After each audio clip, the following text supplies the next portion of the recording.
Assalamualaikum anak-anak. Waalaikumsalam warahmatullahi wabarakatuh. Gimana kabarnya nih?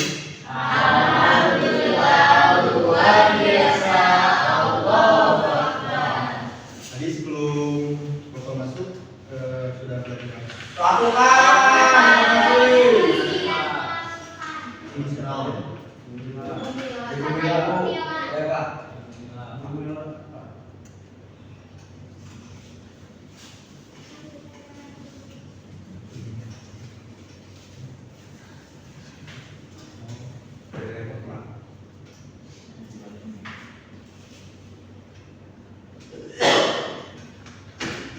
langsung ya untuk kali ini kita akan belajar terkait kebencanaan, mitigasi dan adaptasi bencana. Sebelum memulai pembelajaran, PM-nya siapa itu? Untuk PM-nya silakan pimpin berdoa terlebih dahulu. Sebelum belajar, mari kita berdoa dengan bersih Tuhan. Tuhan. Oke. Nah, sebelum kita masuk ke materi, dari teman-teman ada yang tahu kebencanaan itu apa? Saya Pak, kebencanaan adalah suatu faktor yang disebabkan oleh alam atau manusia. Oke. Betul apa yang tadi dikatakan oleh Mas As. Kebencanaan itu merupakan suatu fenomena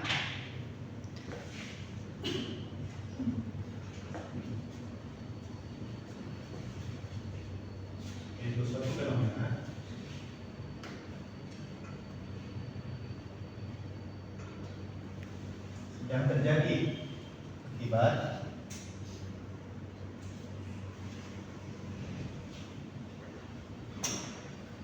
suatu proses alam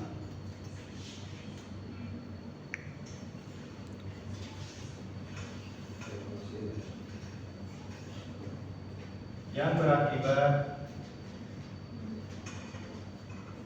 negatif bagi manusia.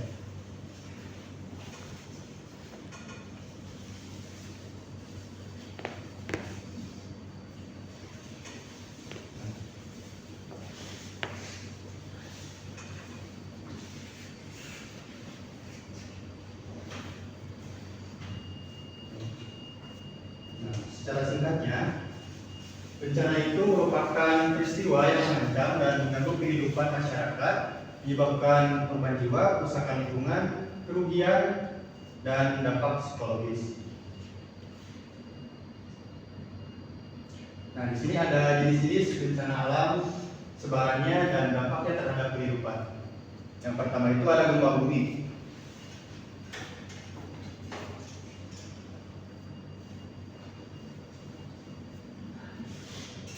Ada yang tahu proses terjadinya gempa bumi itu karena apa?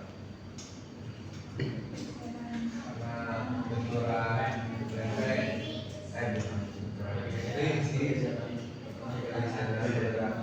Yang disebut sebagai apa?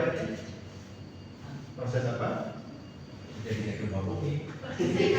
Tektonik. Tektonik dan ada satu lagi.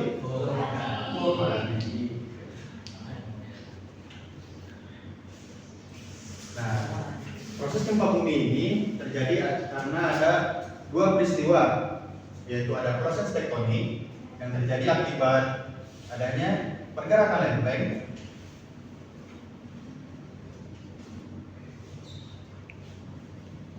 dan vulkanik yang terjadi akibat proses erupsi gunung api.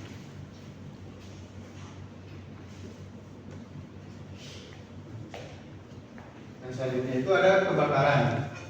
Ada yang tahu prosesnya? Kebakaran pertama. Nah, sebenarnya kebakaran ini itu banyak sekali bagaimana untuk menjadikan suatu proses kebakaran ini terjadi. Akibat api itu bisa berakibat dari kelalaian manusia ataupun oleh faktor alam. Kemudian ada banyak banjir. Ada yang tahu prosesnya? Karena curah hujan yang tinggi. Oke, terus oke.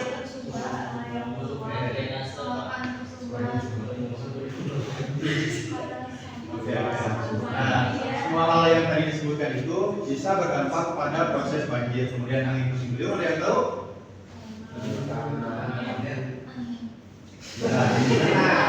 Betul, oke, salah. Nah, proses angin puting beliung itu adanya perbedaan tekanan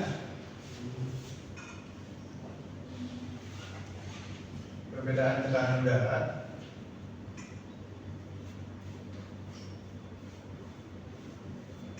yang terjadi di permukaan bumi atau tanah.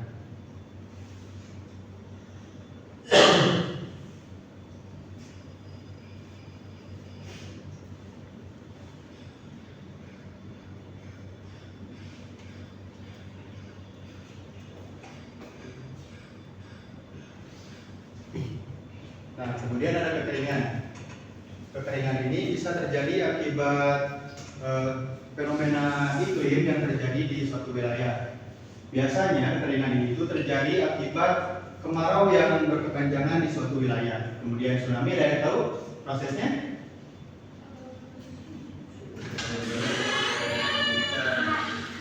Ibu tahu? Bapak, izin masuk ya. Silakan.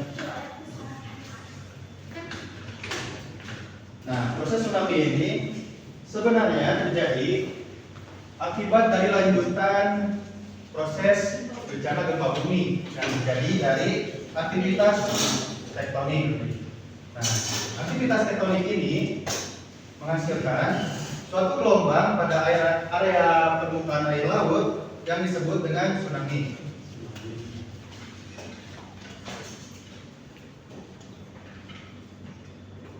Nah, untuk selanjutnya ada letusan gunung api. Nah, letusan gunung api ini terjadi ketika suatu gunung api di suatu wilayah kita analogikan sebagai gambarkan. Nah, gunung api pada suatu wilayah itu mengalami suatu aktivitas vulkanik. Kemudian gunung api tersebut erupsi dan mengeluarkan cairan magma. Nah, kemudian ada tanah longsor. Tanah longsor ini biasanya terjadi pada saat musim-musim penghujan seperti sekarang. Biasanya tanah longsor ini terjadi di daerah yang terjal seperti pegunungan atau bukit dengan vegetasi yang kurang.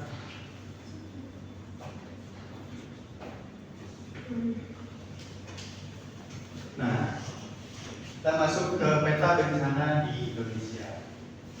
Nah, ini Bapak tadi menemukan peta bencana di Indonesia pada tahun 2025 dari BNPB. Peta bencana pada tahun 2025 itu per 15 Oktober 2025 terjadi 2.590 kasus kebencanaan di Indonesia. Nah, dan ini jumlah kejadian itu ada yang kurang dari 50 sampai 150 dan lebih dari 150. Kira-kira yang paling banyak menurut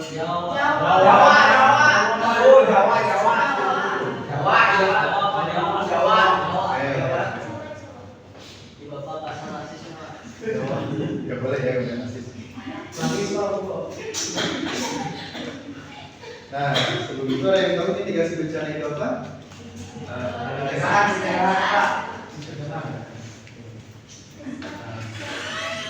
Mitigasi itu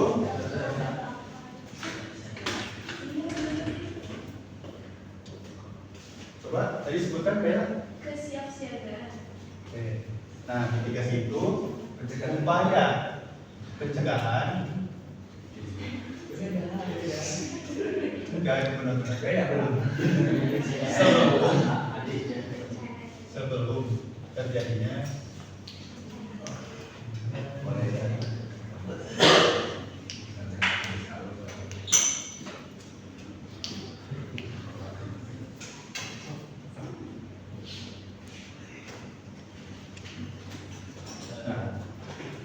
apa itu mitigasi mitigasi merupakan segala upaya yang dilakukan untuk mengurangi atau memperkecil resiko dan dampak buruk dari suatu bencana. Nah, untuk tujuannya, Hugo, coba bacakan. Jadi tujuannya dari mitigasi bencana itu yang pertama, pengetahuan dalam bencana saat dan pasca bencana dapat meningkat sehingga masyarakat dapat bekerja dan hidup dengan aman. Lalu ada perancangan dan penyusunan kegiatan mitigasi bencana dapat dijadikan acuan untuk menyusun kebijakan pembangunan wilayah.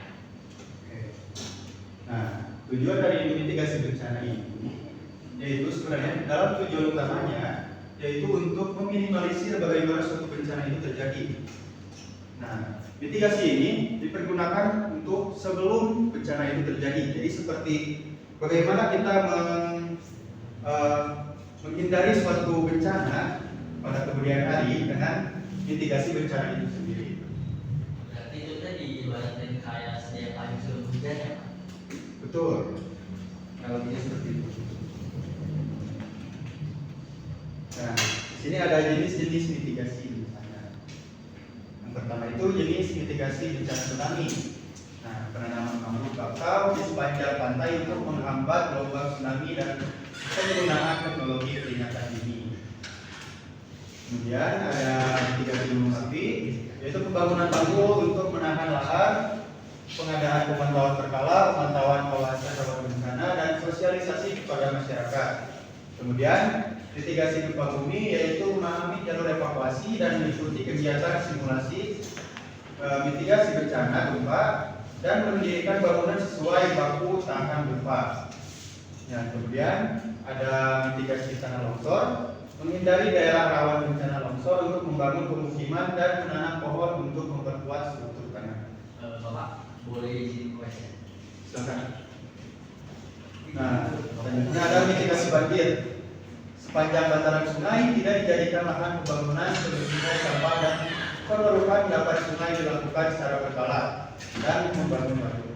Kemudian ada kekeringan. Nah, reboisasi hutan untuk mencegah terjadinya kekeringan, membangun waduk sebagai tempat penampungan cadangan air dan menghemat penggunaan air. Nah, sekarang kita masuk ke adaptasi bencana. Pasal coba bacakan. Adaptasi bencana adalah serangkaian upaya atau cara manusia untuk bertahan hidup dengan melakukan penyesuaian lingkungan. Oke. Nah, adaptasi ini sebenarnya dilakukan itu setelah bencana itu terjadi. Jadi masyarakat atau warga yang telah mengalami suatu bencana itu akan beradaptasi dengan bencana itu sendiri. Nah, kita masuk ke proses-proses adaptasi. Nah, adaptasi untuk jenis-jenis bencana. Yang pertama itu ada adaptasi bencana gempa bumi. Ada yang tahu ini di mana? Di Naga, Kampung Naga. Pernah ke Kampung Naga? Pernah ngeliatin bangunannya seperti itu? Pernah. Kira-kira tujuannya buat apa? Itu teh buat penahan arus ombak. Penahan paparan sinar matahari itu Pak. Mengurangi Jadi gini nih, struktur bangunannya yang seperti ini tuh, yang bentuknya seperti rumah panggung, ini tuh berfungsi untuk meredam getaran gempa. Jadi masyarakat di bangunan tersebut itu sudah beradaptasi dengan bencana gempa yang terjadi di lingkungan mereka. Nah, jadi mereka itu beradaptasinya itu dengan membangun rumah dengan strukturnya itu seperti ini, seperti rumah bambu. Nah, yang kedua adaptasi bencana tsunami. Itu yang tahu apa? Batu. lain pengantar. Kalau penyangkanya Pak biar si ombaknya nggak deras itu dia. Nah, itu dalam istilah kerennya itu breakwater. Breakwater atau kalau di Indonesia kan itu biasanya itu disebut pemecah arus gelombang. Nah, fungsinya itu bukan hanya untuk memecah arus gelombang, tapi itu menahan arus tsunami juga. Nah, kemudian Kemudian ada adaptasi bencana erupsi gunung api. Ada yang tahu ini jadi sebetulnya kenapa? Kira-kira kenapa bentuk rumahnya harus kayak gitu? Ya, kalau kamu pernah itu Nah, jadi orang-orang di Jawa Tengah itu biasanya membangun rumahnya itu seperti ini karena di wilayah mereka itu dekat dengan gunung api. Selain nilai filosofis dari budaya yang mereka miliki, mereka juga beradaptasi dengan alam di sekitarnya. Nah, jadi ketika gunung api itu meletus atau erupsi, si abu vulkaniknya itu tidak menumpuk pada tengah-tengah struktur bangunan. Jadi dan merosotnya Pak. ya, jadi si abu vulkaniknya itu mudah untuk dibersihkan, jadi mudah turun ke bawah. Nah, kemudian adaptasi bencana tanah longsor. Nah, ini sebenarnya ini sangat sederhana, namun kesan sulit untuk dilakukan oleh masyarakat di sekitar kita. Jadi itu lingkungan di sekitar masyarakat yang tidak memiliki vegetasi yang baik, seharusnya itu ditanami oleh tanaman-tanaman yang memiliki akar-akar kuat seperti pohon bambu atau pohon beringin.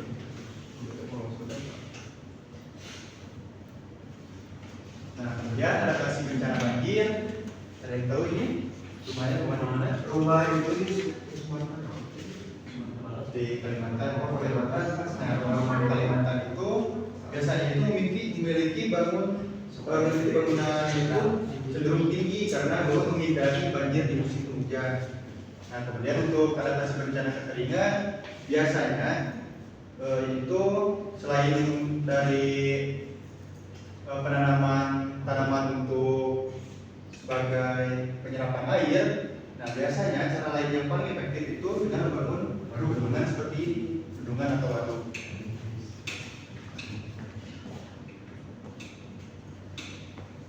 Nah, kemudian untuk adaptasi bencana itu sebenarnya itu bencana ini ya, angin puting beliung. Jadi untuk adaptasinya itu biasanya orang-orang di Eropa ya, Eropa di Amerika itu biasanya membangun struktur bangunan rumahnya itu seperti ini. Jadi si rumahnya itu cenderung kuat di area fondasinya. Nah, kemudian untuk adaptasi kebakaran hutan itu, nah biasanya di hutan-hutan yang sering terjadi kebakaran itu biasanya dibangun waduk atau embung yang untuk sebagai cadangan air, di mana untuk ketika terjadi kebakaran hutan, waduk itu bisa dipergunakan untuk memadamkan api. Nah, untuk edukasi dan latihannya, nah ini tuh penting banget itu untuk dilakukan oleh para siswa sebagai edukasi dan latihan menanggapi situasi bencana. Nah, yang pertama itu ada simulasi bencana. Ikuti latihan evakuasi dan simulasi bencana di sekolah atau komunitas. Ada yang sudah mencoba untuk melakukan itu? Tapi mencoba juga. Saya udah pernah pakai waktu baru masuk. Gimana? Bohong, kita juga.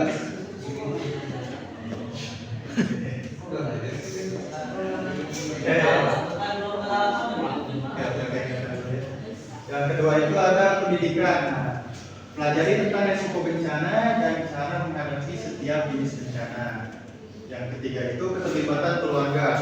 Ajak semua anggota keluarga terlibat dalam persiapan dan latihan bencana.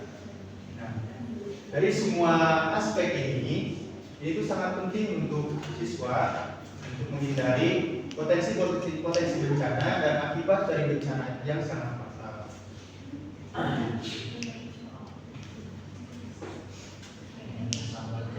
Kuis Pak, sini ya Bapak kuis. Saya Pak, Abi Pak. Saya Pak.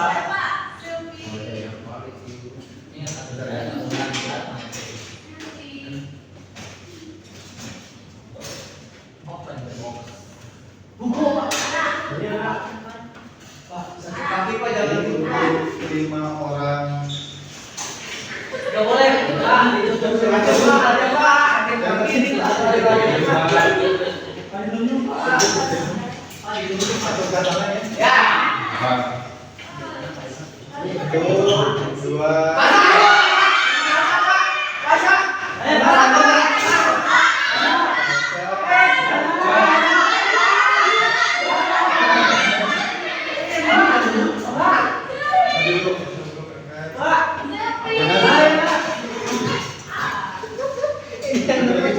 Gila.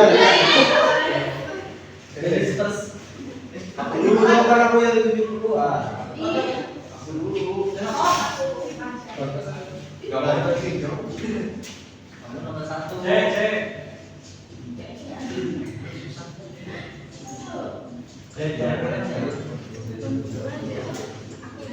Adaptasi, adaptasi.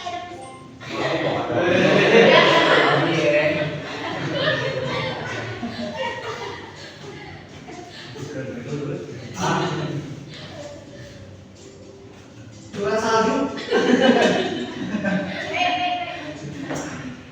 Aduh, gampang banget soalnya Mas.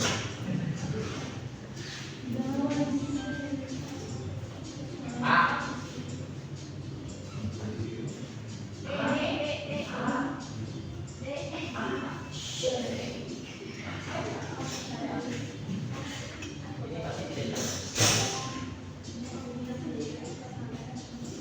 Geologi. Lima. Geologi.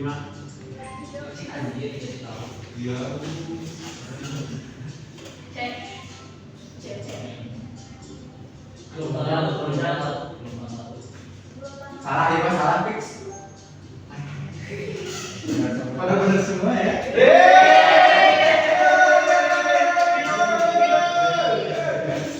Berarti semuanya pada menyimak. Tidak dong. Lagi Pak. Pertanyaan sebentar. Pertanyaan buat sok. Simpulkan Pak. Tadi siapa aja yang maju? Oh ya. Jadi buat yang maju tadi. Satu Pak. Maju maju. Oh, Masya Allah. Terima kasih Pak. Ih, pada prestasi.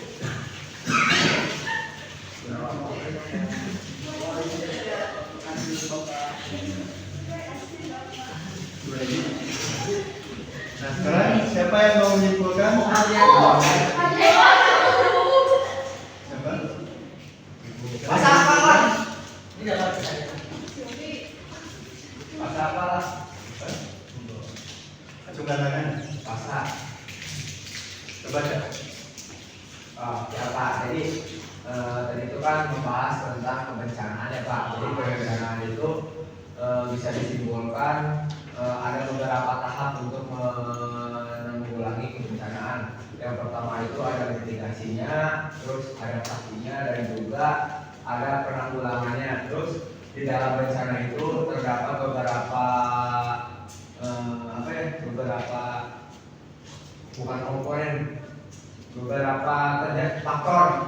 Yang pertama itu ada bencana kekeringan, banjir, tanah longsor, tsunami, dan lain-lain.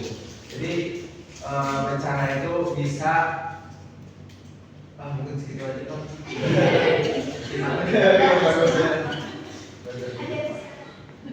Nah, ini kesimpulan. Jadi kesimpulannya, kebencanaan merupakan fenomena yang dapat menimbulkan kerugian besar bagi manusia, lingkungan, dan infrastruktur, sehingga memerlukan penanganan yang terencana. Upaya mitigasi menjadi langkah penting untuk mengurangi resiko dan dampak kebencanaan melalui perencanaan tata ruang, edukasi masyarakat, serta pembangunan infrastruktur yang tahan terhadap ancaman. Sementara itu, adaptasi diperlukan agar masyarakat mampu berperilaku dan berinovasi sesuai kondisi lingkungan yang berubah, khususnya akibat perubahan iklim.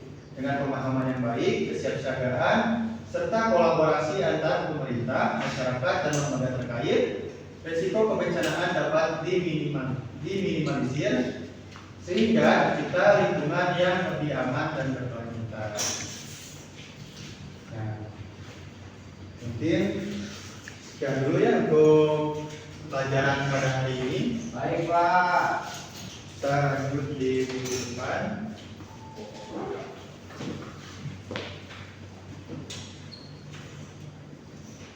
Ya, terima kasih untuk semuanya. Assalamualaikum warahmatullahi wabarakatuh. Waalaikumsalam warahmatullahi wabarakatuh.